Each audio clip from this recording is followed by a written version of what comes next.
Welcome back to Focus Fridays, a series where we open up the playbook on real estate investing, covering everything from core fundamentals to the sophisticated strategies that help investors grow wealth with confidence. I'm Jared Shupp, Head of Investor Relations here at Focus Capital. I'm Chad Schler, founder of Focus Capital. One of the most common and honestly misunderstood questions in real estate investing is what kind of returns can I expect in real estate? I think that one of the big things for new investors that they need to realize first and foremost is there's no single standard real estate return. Where like if you look at like savings accounts, for example, a standard like return is maybe point something percent, maybe 1% if you're lucky. High yield savings accounts, like it's like okay, you're looking for like a 3+% thing. Why, Chad, is there no single standard in real estate? There's so many variables. With the biggest variable covered last week on the operator, right? There's a lot of factors like how much you pay for the real estate, how much cash flow it produces, like how well it appreciates over time, how well you operate it, a lot of factors there. Yeah, and we talked about in our past 2 episodes actually about like you should be compensated for your risk. So a quote unquote riskier deal or something that has more risk factors should, in theory, have higher returns, and so they are which should in theory have higher returns, and therefore when you're investing should have higher projections on the prospectus that comes out, the investor deck, the information, etc. What is the difference between projected returns and realized returns?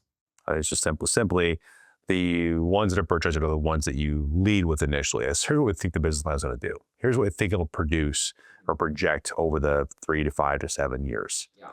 Realized returns is okay, you went and you did the business plan, you operated the deal, you got cash flow on the way, hopefully, and you sold it at 5-year mark.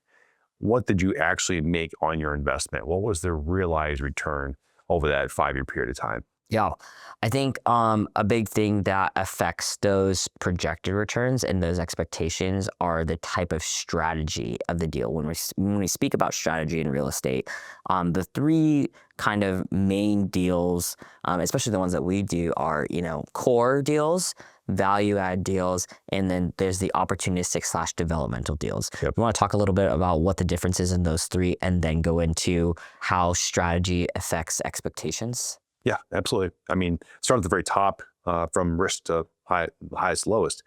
Development would be the higher risk. Develop because there's still an element of speculation.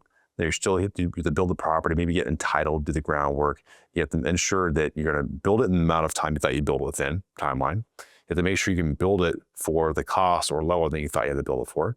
You need to make sure you can lease it up in the time you thought you could lease it up for, get the rent you thought you're going to be able to get, and then operate it the way you should be operating it. So that will carry a higher level of risk than, so say, a value-add deal. A value-add deal is a deal that you can add some value to increase the cash flow, increase the appreciation, the value of it, but it's already stabilized. It's already operating. Maybe it's not stabilized the best way, but it's already built. It's already been established for a number of years, and you can improve it, right? So there's lower risk than a development deal with a value-add deal. Yeah. And the lower risk, in my opinion, is the core plus deals. Core plus are the newer asset type. They're maybe within the last 5 years, for example. You have less risk for ongoing maintenance issues, deferred maintenance like a roof going out. The first 5 years of property, you probably should have replaced the roof at all. You've got even lower risk with running the property well. It's probably going to attract a better tenant type, better quality of resident there. So that would be my range there. Yeah, I think an important thing that we've touched on multiple episodes, but especially important for this one since we're talking about returns, is higher returns almost always come with higher risk. They are correlated values, and some investors that's the appetite they have. But if that's not the appetite that you have for your investment strategy of the year, it's important to understand those investment strategies, opportunistic / development, core plus, value add. So when you're evaluating a deal from a returns perspective, when you already know that strategy, you already know where those numbers are coming from an underwriting perspective. Yeah, I'd say what I thought about a second ago there when you're saying that is like, I had an investor a while back show me 2 deals comparing. One of the deal we had last year at I think it was a 15% return IRR compared to a development deal is like a 17% return. And I think what was so important to me to convey to this investor is like, look at the risk that you're taking on as an investor in both these deals. Is the extra 2% really worth it with the added risk you have? Or can you sleep at night knowing you're going to get a 15, maybe plus, but a lot lower risk, lower chance for downside? So yeah, understanding like how each of those, one of those deals has risk is so important.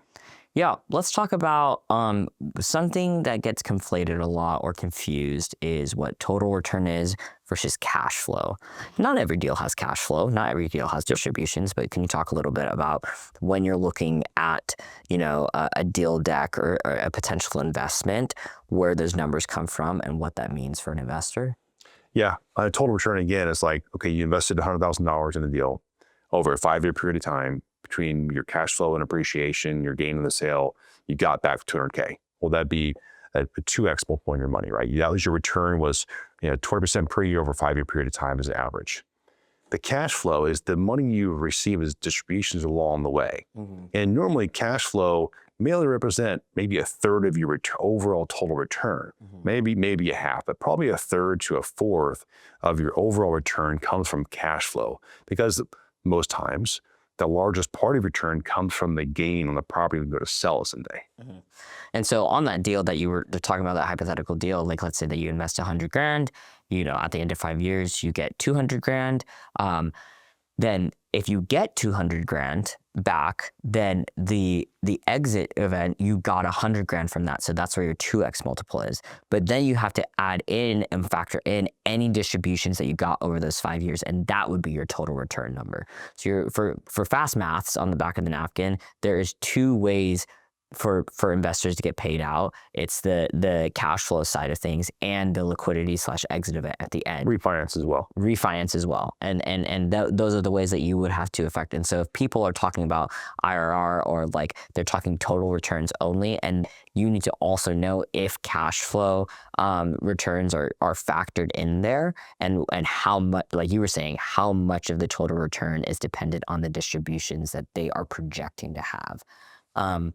Did you have more on that? Yeah, I think most times when you look at a deck that has a total return number on there, that usually will include the cash flow plus the appreciation as part of the overall return. Yeah, it should, and it usually does. I think that my caution is that there are a lot of investors that maybe would skim a deck and believe that that is the return that they would get on the exit, and then take the slide. Or the monthly. Or the monthly. I mean, yeah, cash flow.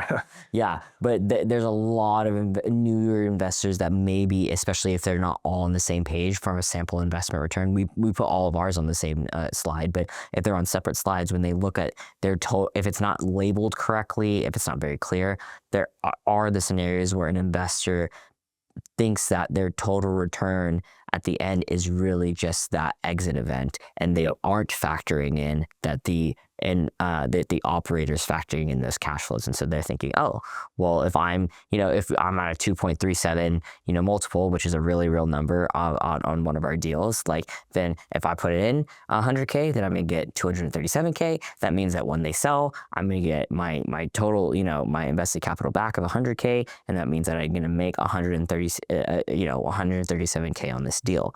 Well, on that 2.37 multiple that we have on our deal, that is factoring in the projected distributions, and we make that very clear on our slides. But it's important for investors to understand that this is not in that 1.37 return is not in addition to cash flow. Yeah, return. That's a great point. Yeah, it should be it's all encompassing. Yeah.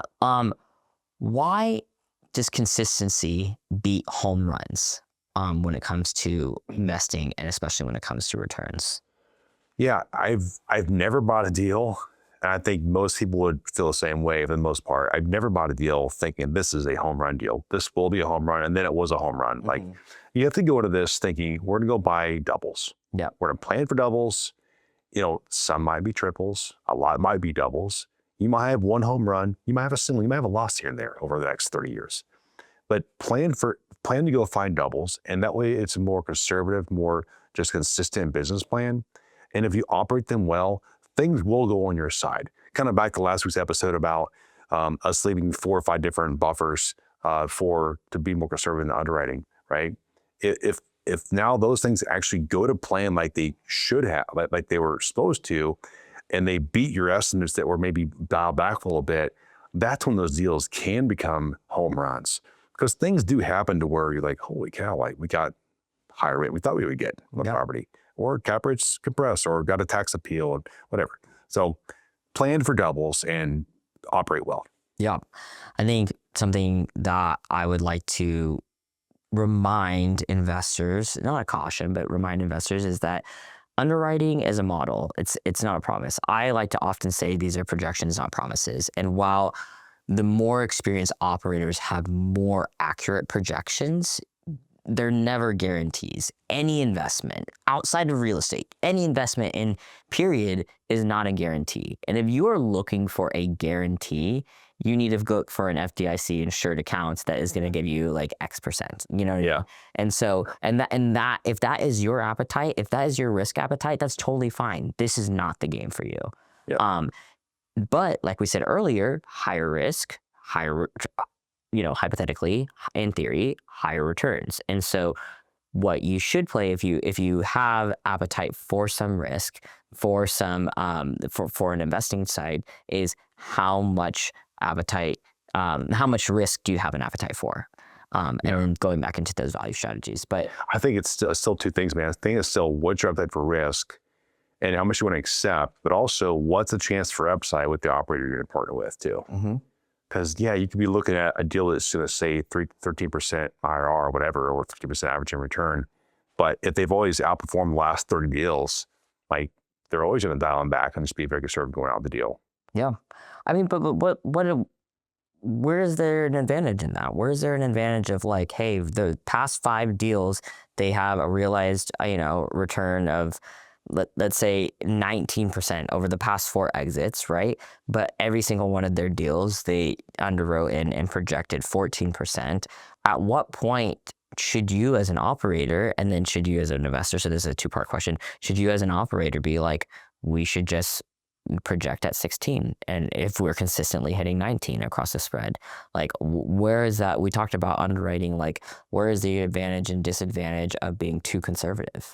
Yeah, I mean, now we're a little off topic here, but we can go into this real quick here. I would say because there's different market cycles in real estate, right? So those deals, for example, they were probably bought or built 2, 3, 4, 5 years ago. And so each year there's different things that can affect the real estate cycle in the next 3 to 5 years. And you always know going into it what those will be. So I think it's still prudent to have some level of conservativeness in your underwriting. I agree. And then from the investor perspective, I would say, I would caution people to, past performance is important, but past performance cannot be an end-all be-all metric. It doesn't matter if it doesn't matter to a point, correcting myself, if the past 5 deals all outperformed, those deals don't affect this next deal. Take ours, for example. I'm not going to change our underwriting because our last 4 were great. Yeah. Am I going to? Yeah, exactly. And so consistently saying 15, 14, whatever that rate is, even if we perform at 19, or like I think you said, if there's a home run and we perform at, 25 or something like that, you cannot guarantee as an operator, and then you cannot be guaranteed as an investor that this one is going to outperform. Yeah. Now, but what you can rely on from a trustworthy perspective is that if they were consistently, conservatively underwriting, that they're probably going to hit their projections. But you can't bank on your investment on the fact that their past 5 investments all outperformed. If this one just performs, but you're relying on the fact that all the other ones outperform, you're setting yourself up for disappointment. If they've outperformed, all that should tell you is that they can operate fairly well, unless there's some market condition that have them a big tailwind, and that they can achieve their returns or just outperform. Not outperform by a certain margin, but just they can outperform. Yep. It shouldn't give you an indication or a feeling of what the return should be on your investment because of the loss returns. It should just be like, okay, they could probably achieve or do better on this deal that they have in the past. Yeah. To close out this conversation, I think that you've been an LP in deals, I've been an LP in deals. Now we're both on the other side. We're on the operational side. I think from a personal perspective, and then also from a professional perspective, speaking from experiences, your goal from a strategy perspective shouldn't always be to chase the highest return. That shouldn't be your end goal. Yep. It should be to pursue the returns that are appropriate for your goals when it comes to risk tolerance and your time horizon. And we talked about that a little bit in the past. It's like, if your goal is to get a return on your capital in 2 years, this is not the game for you. Like a good investment is going to be in that 5 to 5 year plus area. Yeah, love it. This is great. Thanks for listening to this week's episode of Focus Fridays. We release a new episode every week, so be sure to join us next Friday and beyond. If you'd like to see our next investment opportunity before it goes public, you can join our investor list by filling out the form on our website, focusedcapital.com. If you have any inquiries about what we've covered on our podcast, general real estate investing questions, or suggestions for the show, we'd love to hear from you. Feel free to reach out to us anytime by emailing us at investors@focusedcapital.com. Take care, and we'll see you next week.